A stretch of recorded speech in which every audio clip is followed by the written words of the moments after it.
जी हां, राजस्थान के Covid vaccination drive में निजी अस्पतालों की भागीदारी करीब करीब नगण्य रही है। 1 अगस्त से लेकर अब तक राजस्थान में 1 करोड़ 40 लाख से अधिक वैक्सीन लगाई जा चुकी हैं। इसमें से निजी अस्पतालों की भागीदारी मात्र 0.10% ही है, जबकि केंद्र के आवंटन का 25% निजी अस्पतालों के लिए तय है। दरअसल दवा कंपनियों को निजी अस्पतालों को वैक्सीन बेचने में ही अधिक मुनाफा हो रहा है। निजी अस्पतालों की भागीदारी नगण्य होने का असर ये रहा कि कुछ समय से निजी अस्पतालों का कोटा भी आवंटन के बाद सरकार को देना शुरू किया गया है, लेकिन नीति नहीं बदले जाने के कारण सरकार को निजी अस्पतालों का आवंटन भी देरी से मिल पा रहा है। प्रदेश में अब तक 4 करोड़ 69 लाख से अधिक डोज लगाई जा चुकी हैं। निजी अस्पतालों में वैक्सीनेशन ड्राइव फेल होने का सबसे बड़ा कारण महंगी वैक्सीन ही माना जा रहा है। लोगों का कहना है कि जो वैक्सीन निःशुल्क मिल रही है उसके लिए 1000 रुपए या फिर अधिक चुकाने का कोई मतलब नहीं है। तो चलिए इस पूरे मुद्दे पर हम बातचीत करेंगे और चर्चा के लिए हमारे साथ स्टूडियो में बने हुए हैं हमारे वरिष्ठ सहयोगी विकास। स्वागत है आपका। विकास, जिस तरह से केंद्र की तरफ से पहले ही ये कोटा तय कर दिया था कि 25% वैक्सीन निजी अस्पतालों के लिए थी, लेकिन बावजूद उसके देखा जाए तो वैक्सीनेशन में निजी अस्पतालों की भागीदारी बेहद कम नजर आ रही है। इसके पीछे कारण क्या माना जाए कि वहां पर महंगी वैक्सीन मिल रही है, यही एक वजह हो सकती है क्योंकि सरकार की तरफ से मुफ्त वैक्सीन लगाई जा रही है? जी बिल्कुल, हम देखें राजस्थान के प्राइवेट हॉस्पिटल्स का हम वैक्सीनेशन ड्राइव को हम देखते हैं, आंकड़ों के ऊपर हम यदि उनके पास जाते हैं तो प्राइवेट हॉस्पिटलों की भूमिका जो राजस्थान के वैक्सीनेशन में वो बिल्कुल नगण्य सी है। आपने जैसे कि बताया कि 0.010% की भागीदारी पिछले अगस्त माह के दौरान राजस्थान में निजी अस्पतालों की रही है। तो सीधे तौर पर निजी अस्पतालों की तरफ लोगों का रुख कम होने का जो मुख्य कारण सामने आया है वो महंगी वैक्सीन ही है। 800 रुपए की कोविशील्ड कोवैक्सीन के रेट 1200 से भी ज्यादा वहां पर लिए जा रहे हैं। जैसा कि हमने पहले भी उजागर किया राजस्थान पत्रिका और पत्रिका टीवी के माध्यम से कि कुछ प्राइवेट हॉस्पिटल्स ऐसे भी हैं जो कि सरकार की ओर से तय दामों से भी ज्यादा वसूल कर रहे हैं। और साफ तौर पर उन्होंने यह भी कहा कि उनकी तरफ से किसी के लिए कोई बाध्यता नहीं है, लोग इच्छा हो तो आए, नहीं तो सरकार में निःशुल्क लग रही है वहां जाकर वैक्सीन लगा ले।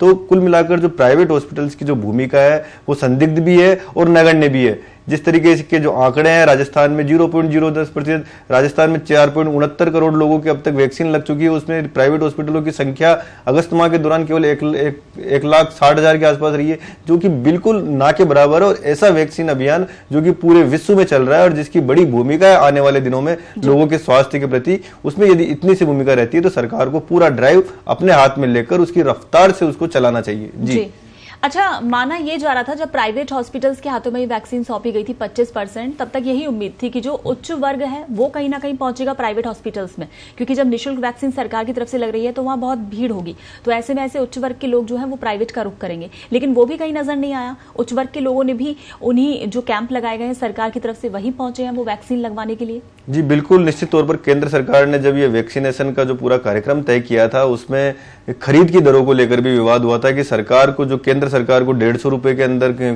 कंपनियां वैक्सीन सप्लाई कर रही है, उसके बाद राज्य सरकारों को उससे ज्यादा दाम रखे गए और प्राइवेट हॉस्पिटल्स को उससे भी ज्यादा दाम रखे गए।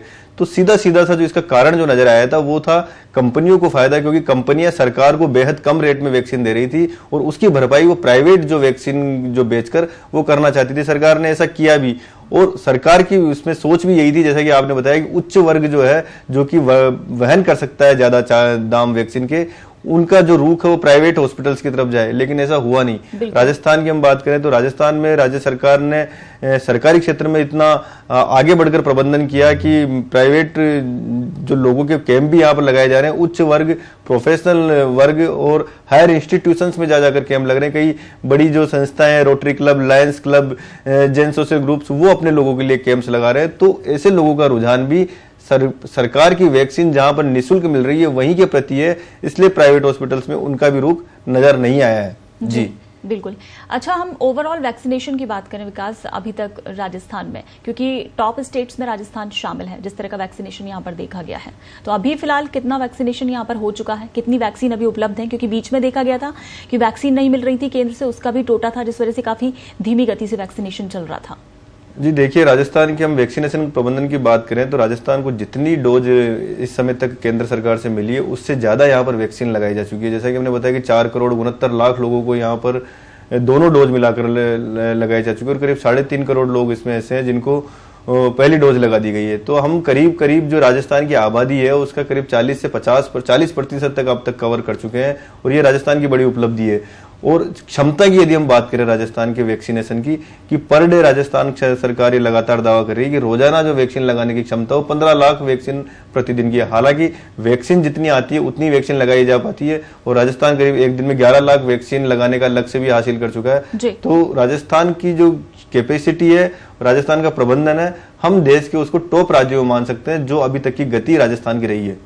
अच्छा, केंद्र से वैक्सीन की आपूर्ति अभी प्रॉपर हो रही है, मतलब देखा जाए राजस्थान, वैसे कल भी 9,33,000 के आसपास कोविशील्ड वैक्सीन आई है राजस्थान में। जी, अगस्त माह की यदि हम डेटा की बात करें तो राजस्थान को 1 करोड़ 18 लाख वैक्सीन पिछले एक महीने के दौरान मिली, अगस्त माह के 1 अगस्त से लेकर और 31 अगस्त तक, जो कि सबसे बड़ा फिगर रहा वैक्सीनेशन ड्राइव पूरे देश में शुरू होने के बाद में।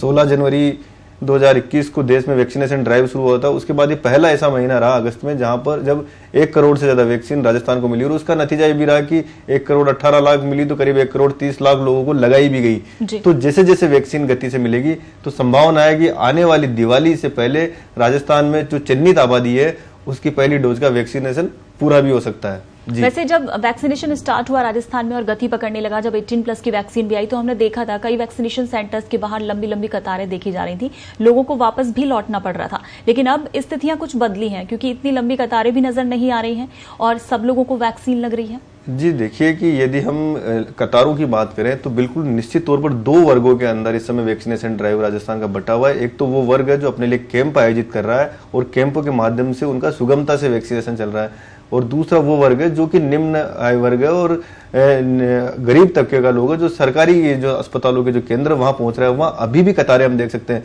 एक दिन पहले की हम कांवटिया अस्पताल की तस्वीरें देखें तो वहां पर वैक्सीनेशन के लिए इतनी भीड़ थी जैसे कोई वहां पर मेला लगा हुआ हो। तो जो उच्च वर्ग है उनके लिए सरकार की सहूलियतें हैं, उनके कैंप लग रहे हैं और उनकी जो संस्थाएं जिनसे वो जुड़े हुए हैं उनके माध्यम से उनसे उनके सुगमता से वैक्सीन लग रही है। और उसके अलावा जो निम्न तबके के जो लोग हैं, जो गरीब वर्ग है, वो अभी भी कतारों में लगकर ही वैक्सीन लगाने के लिए मजबूर है। और इस मामले को हमने कई बार उठाया भी कि ये जो 2 मापदंड बने हुए हैं इसको सरकार को सुगम करना चाहिए जिससे सभी वर्ग है उनके लिए वैक्सीनेशन का जो कार्यक्रम है वो सुचारू हो सके। बिल्कुल बिल्कुल। अच्छा, अभी बीच में जब वैक्सीनेशन चल रहा था तो उस वक्त में इस तरह की तस्वीरें भी सामने आ रही थी, खास करके ग्रामीण इलाकों से जो लोग हैं वो वैक्सीनेशन से काफी डरे हुए थे या फिर उतने जागरूक नहीं थे और नहीं पहुंच रहे थे वैक्सीनेशन के लिए। लेकिन एकाएक जागरूकता भी लोगों में बढ़ी है और अब लोग वैक्सीनेशन के लिए भी प्रॉपर पहुंच रहे हैं। तो गाँव की स्थिति की अगर हम बात करें वैक्सीनेशन को लेकर तो अभी सब कुछ गाँव में सुचारू है, यानी प्रॉपर रूप से चल रहा है क्योंकि वहां पर लोगों को जागरूक भी किया गया था। जी, जब वैक्सीनेशन का ड्राइव शुरू हुआ था राजस्थान में 16 जनवरी, जब पूरे देश के साथ राजस्थान में भी शुरू हुआ, उसके बाद में जो सुदूरवर्ती जो ग्रामीण इलाके हैं वहां पर इस तरीके की समस्याएं आई थी जहां पर वैक्सीनेशन के लिए जो लगाए कर्मचारी थे उनके अंदर भी क्षोभ था, लोग उनसे विवाद कर रहे थे, लोग उनसे वैक्सीन की जो श्योरिटी है, जो उसकी विश्वसनीयता है, उसके ऊपर भी सवाल खड़े कर रहे थे। तो बड़ी एक चुनौती के रूप में जो वहाँ कर्मचारी कार्य कर रहे थे उनके लिए भी सामने आया था। हमने एक जोधपुर के पास का एक गांव है उसका मामला भी हमने उठाया था। वहाँ जो वैक्सीनेशन के जो कर्मचारी थे उनको लोगों ने धमकाया कि आप कैसे गारंटी ले सकते हैं इस वैक्सीन की, कहीं इससे हमारी मौत ना हो जाए। तो इस तरीके के मामले भी शुरुआत में सामने आए, लेकिन जैसे जैसे ड्राइव आगे बढ़ा और लोगों की संख्या बढ़ती गई लगाने वालों की, और जैसे दूसरी लहर का खौफ लोगों ने देखा, उसके बाद से लोगों की वैक्सीनेशन के प्रति विश्वसनीयता बढ़ी और अब ग्रामीण इलाकों के लोग भी आगे बढ़कर वैक्सीनेशन ड्राइव में हिस्सा ले रहे हैं। और यही कारण है कि राजस्थान आज 4 करोड़ 69 लाख लोगों को वैक्सीन लगा पाया और इसमें ग्रामीण लोग भी करीब 50% की संख्या में है। और जैसा कि आप बता रहे हैं कि अब अक्टूबर तक हो सकता है कि 18+ से ऊपर वालों का जो है वैक्सीनेशन वो 100% कंप्लीट हो जाएगा राजस्थान में। उससे नीचे वालों की, यानी बच्चों की बात करें, 18+ से जो कम उम्र के बच्चे हैं, क्योंकि कहा जा रहा है कि अभी सितंबर एंड में वैक्सीन आ जाएगी, तो बच्चों के वैक्सीनेशन को लेकर क्या प्रदेश तैयार है पूरी तरह से? जी बिल्कुल, हमने इस मामले में पहले भी लोगों को बताया कि राजस्थान में करीब 1 करोड़ 1 लाख बच्चे जो राजस्थान सरकार चिन्हित कर चुकी है, जो कि 12 से 18 वर्ष आयु वर्ग के बीच है। और संभवतः, हालांकि इसमें केंद्र सरकार की गाइडलाइन आनी अभी तय है कि बच्चों का वैक्सीनेशन ड्राइव किस तरीके से संचालित होगा, लेकिन प्रारंभिक तैयारियां जो है वो राजस्थान सरकार शुरू कर चुकी है। राजस्थान में 12 से 18 वर्ष के 1 करोड़ 1 लाख बच्चे चिन्हित किए गए हैं और संभवतः 1 जनवरी 2021 को 18 वर्ष की आयु पूरी करने वाले जो बच्चे हैं, जो 12 वर्ष की आयु जो पूरी कर चुके होंगे बच्चे, उनको इस वैक्सीनेशन ड्राइव के प्रथम चरण में शामिल किया जाएगा और इससे कम आयु के जो बच्चे हैं वो सेकंड फेज में शामिल हो सकते हैं। तो राजस्थान सरकार की जो तैयारियां है वो आबादी को चिन्हित करने के हिसाब से भी शुरू हो गई है, और वैक्सीन को हम यदि प्रिजर्व करने की बात करें, बच्चों की जो वैक्सीन आएगी उसके लिए भी जो प्रेजेंट में जो वैक्सीनेशन सेंटर्स स्टेट लेवल के, डिस्ट्रिक्ट लेवल्स के और संभागीय रीजनल लेवल के जो वैक्सीनेशन सेंटर है उनको भी तैयार किया गया है। और राजस्थान पूरी तरीके से तैयार है। जैसे केंद्र सरकार हरी झंडी देगी, जैसे केंद्र सरकार वैक्सीन की सप्लाई करेगी, राजस्थान में अच्छे तरीके से बच्चों का वैक्सीनेशन ड्राइव भी शुरू होने की पूरी संभावना है। बिल्कुल। लेकिन अभी जिस तरह से 18+ वालों का जो वैक्सीनेशन चल रहा है उसमें हम ये बता रहे हैं कि प्राइवेट हॉस्पिटल्स जो हैं उनकी भूमिका बिल्कुल नगण्य साबित हुई है। तो ऐसे में आपने ये भी कहा कि सरकार को अब अपने हाथों में ले लेना चाहिए पूरा दारोमदार। तो जब बच्चों का वैक्सीनेशन स्टार्ट होगा तो क्या ये माना जाए कि हो सकता है सिर्फ सरकारी स्तर पर ही वैक्सीनेशन होगा, प्राइवेट हॉस्पिटल्स में नहीं दिया जाएगा? जी बिल्कुल, हो सकता है कि जिस तरीके का अनुभव केंद्र सरकार ने और राज्य सरकारों ने 18+ के वैक्सीनेशन ड्राइव में लिया है और जो भूमिका प्राइवेट अस्पतालों की नजर आ रही है, जैसे कि नगण्य है, जो आंकड़े वो साफ बता रहे हैं कि लोग वहां पर जाना नहीं चाह रहे हैं, तो कोई बड़ी बात नहीं कि केंद्र सरकार बैकफुट पर आए और जो बच्चों का वैक्सीनेशन ड्राइव है उससे निजी अस्पतालों को दूर रखे। यदि ऐसा होगा तो निश्चित तौर पर जो गति है वैक्सीनेशन ड्राइव की वो तेज रहेगी, और जो रिस्की आबादी है, जो कि तीसरी लहर की जो संभावित तीसरी लहर है उसमें बच्चों को अधिक रिस्क में माना जा रहा है, उसको हम जल्दी सुरक्षित दिशा की तरफ लेके जाएंगे। ज्यादा से ज्यादा बच्चों का वैक्सीनेशन हम पूरा कर पाएंगे। जैसा कि सामने आ रहा है जिस तरीके की तैयारी है, पहले चरण में 12 से 18 वर्ष के बच्चे होंगे, उसके बाद में उससे छोटे बच्चों का नंबर आएगा।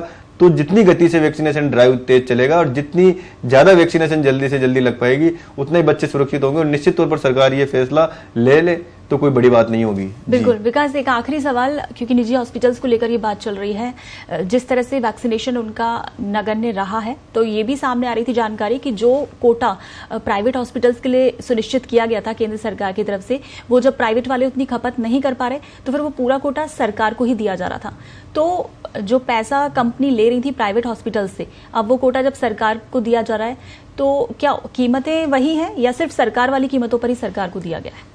यानी नुकसान कहीं ना कहीं उन कंपनियों को ही इसका नुकसान माना जाएगा, क्योंकि जो सरकार को जो दिया जा रहा है, सरकार के पास यदि वैक्सीन आ रही तो सरकार की ही दरों पर आ रही है। हम अगस्त माह के डेटा की बात करें, हमने बताया 1,18,00,000 वैक्सीन राजस्थान सरकार को मिली, तो उसमें वो वैक्सीन भी है जो प्राइवेट अस्पतालों को जा रही थी। राजस्थान सरकार को करीब 75 लाख वैक्सीन अगस्त माह के लिए आवंटित की गई थी, लेकिन चूंकि वहां पर खपत नहीं थी, निजी अस्पताल भी उनको ले नहीं रहे थे क्योंकि वहां पर वैक्सीन लगवाने लोग आ नहीं रहे थे, तो वो जो वैक्सीन जो राजस्थान के निजी अस्पतालों के कोटे की थी वो राज्य सरकार को दी गई, और इसीलिए राजस्थान को 1 करोड़ से ज्यादा वैक्सीन पहली बार मिली और 1,18,00,000 वैक्सीन राजस्थान को मिली।